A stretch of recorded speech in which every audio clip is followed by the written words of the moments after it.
Hey guys, it's Friday afternoon. It's the end of my week working with the team in the studio in Indiana. Here I am at the studio. It's pretty great being here, being back. And we've been doing a lot of proofing this week. More proofing than I think we've ever done for a new collection. Um, we're doing 18 new card designs coming out this summer, and I think 2 of them were good to go when I arrived. So I carved the blocks in my studio back in Washington, and then I shipped them to Erin, and she did the first layer, the first proof of everything before I arrived. And so, yeah, when I arrived, I realized I still had a lot of work to do. So I thought it might be fun to show you guys some of the proofs and some of the stages that some of the blocks go through, some of the card designs. Um, because yeah, we did a lot of that this time. And some of them, just get little changes, and then some of them go through quite a lot of transformation before we actually release them and finish, decide to let them be what they are. So one thing I'll show you real quick before I'm going to turn the camera down so I can show you some of the stuff that's on the table here. But one of the things that we are looking for when I arrive is every woodblock print can be printed in a range of values. So this is just one color. This is our Heretel medium blue.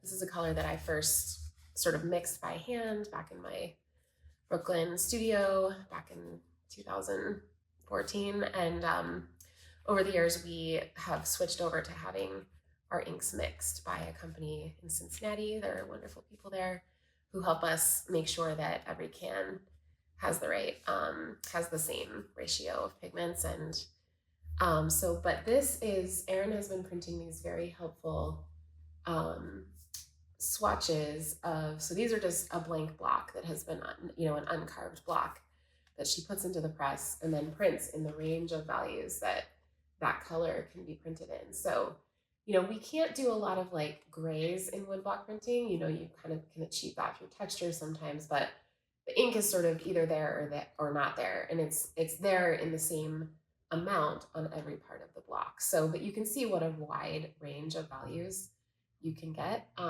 So when we proof, we're looking at, the carving and the design, but also especially the way that colors layer over each other and how the values are interacting to achieve things like contrast and the right, sort of tone. And so that's one of those, like this is Heretel red. This is another one of our sort of signature colors. This is, but you can see that there's a big range. And so one of the things we did this time was try out a new color. We sometimes add new colors to our range. And I picked out a neon yellow, which we've had a lot of fun with a neon pink that we did. I think we added that maybe a year and a half ago or something, but we've used it in a lot of our designs and it's been really fun to play with some brighter colors. So I thought, let's have a go with some yellow, but it turned out a little different than what I was expecting. These are the, so this is what it looks like in the Pantone book. We use Pantone books now to, this is the one, to choose colors to make it easy for Jim over at Kennedy to mix the inks up for us. And this is like the range she printed to give me an idea of what was possible. So you can see even on screen here, it looks really different on the screen. I'm looking at, the screen is flipped around so I can see what I'm doing. And this looks so green on the screen, but when I'm sitting here in natural light in the daylight, it's like highlighter yellow. So it's a weird color. The neon pigments, catch the light in strange ways, which, if you've ever used a highlighter, you can probably predict that would be true, but I wasn't quite prepared for the greenness of this. And just there's another aspect to it, which is that most of our inks are very transparent, which, means you can see through it. And so they layer pretty well on top of each other and mix, visually to make a third color hue. But this ink, I think the neon pigments just have kind of a different chemical composition, and so they're a little bit opaque, which, as you'll see, had an interesting effect on our design. So I'm going to flip the camera around now and show you some of what I found when I arrived and what we did with it. Okay, I realized that I probably should have laid this stuff all out facing the other direction so that you could really see it, but I'll turn it around when I'm talking about each one. So these are two of the designs that we had planned to use the yellow on, the new yellow. But I'm not sure how well you'll be able to see this on the screen, but there's like kind of a pasty quality to this ink where even though she laid it down first actually on the paper and then she put the blue back, like laid it on top in the second layer, it kind of kept the blue from adhering the way it usually does to the paper and made this kind of squishy quality to these prints. And so it just didn't quite have like the blended effect that I was hoping it would have. And yeah, very green, very like tornado is coming, creepy green sky thing happening. So for this is our first pet loss card. We had a lot of people ask for these. So this is a beach scene. This is one of my favorite places to go in Washington. It's called Fort Hamilton.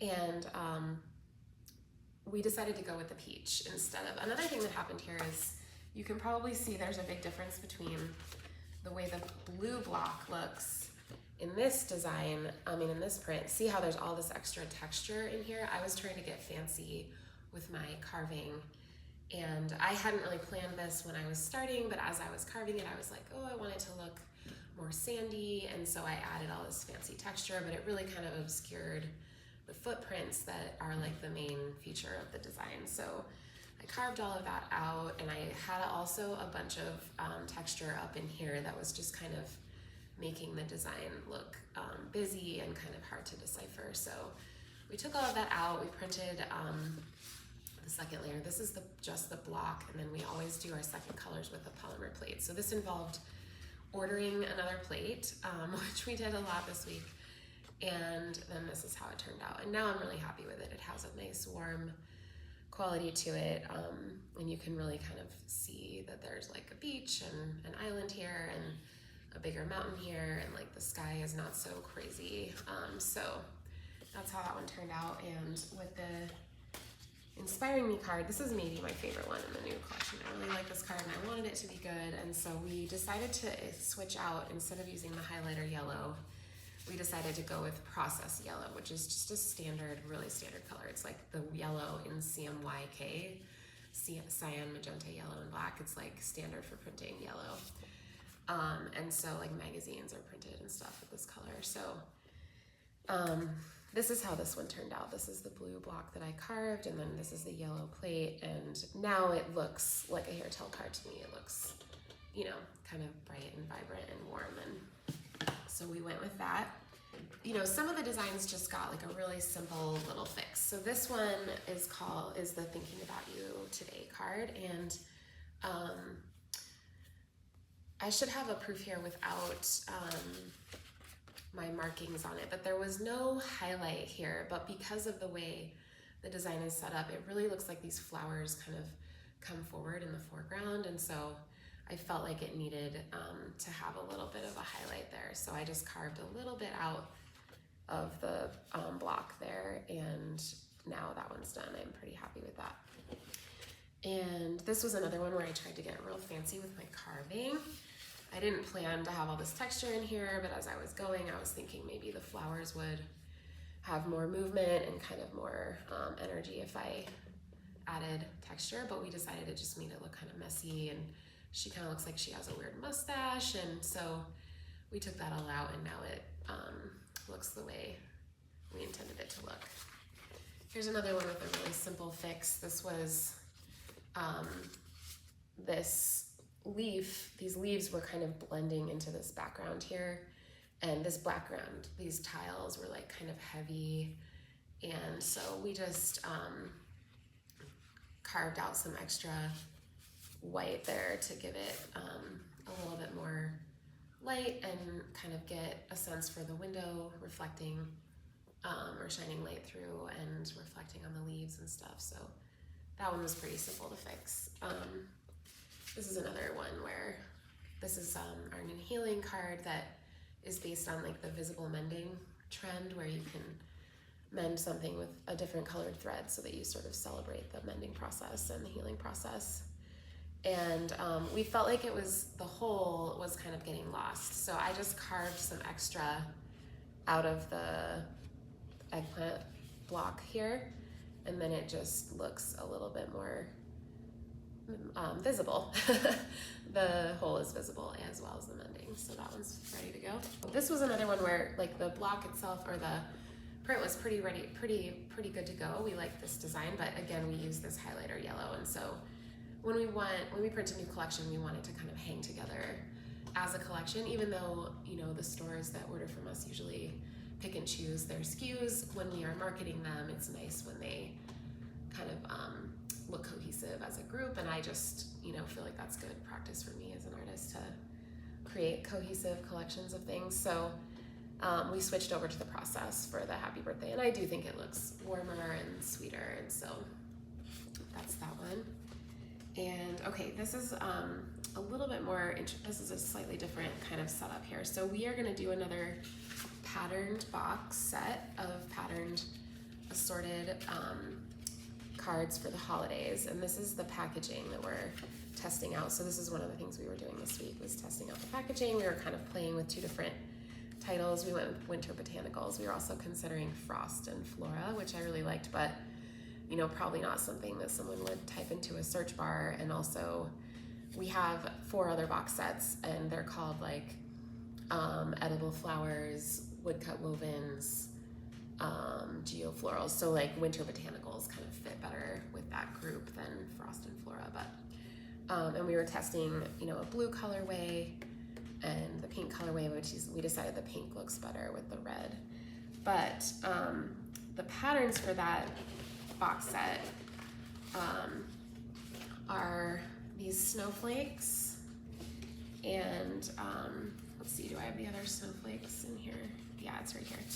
And the pine cones, and there's one other, there's like some flowers. Whoops, I forgot to bring those over. But those aren't as relevant. I mean, I can explain what I want to explain without it, so you'll see it when it comes out. But this, I had kind of imagined that this group would hang together as a collection, but these two colors, this maroon that we use for the background for the pine needles, I was kind of hoping that your mind would sort of associate it with the background color that gets made when you lay this pink and this gold over each other, because that's how this design is created, is by laying the pink and the gold over each other. And we did the same with the blue, which results in like a green background. And so the green, I think, is working pretty well with this pine green. You know, they look like they're related to each other. But this maroon, we decided, ended up a little too different from this kind of brownish rusty color. So we ended up just ordering a whole other Pantone color to match the brown in that, so that, you know, these patterns would really hold together. Let's see, do I have a finished one of those? I guess not, but it's this combined with this. And so like together these look more related, so that the whole assorted set, you know, looks like a set. So that was the process, and these are the blocks for those designs. And we sorted that out, and then this is probably the one that has given us the most trouble. This is Reading with You for our bookstores and our book lovers out there. And I pictured this as a 2-color design, but when we printed it, it is very dark, very hard to see the detail. There are like books and plants on these shelves that you can't really see. There's detail in the quilt that they have over them. So, you know, we tried printing it in a few different value ranges, but it was kind of like no matter how light we printed it, it didn't really look right. So we decided to try switching blues, and so we tried this other blue This is PMS 284, we use this a lot. And that helped a lot, you know, that warmed it up and it made it more visible.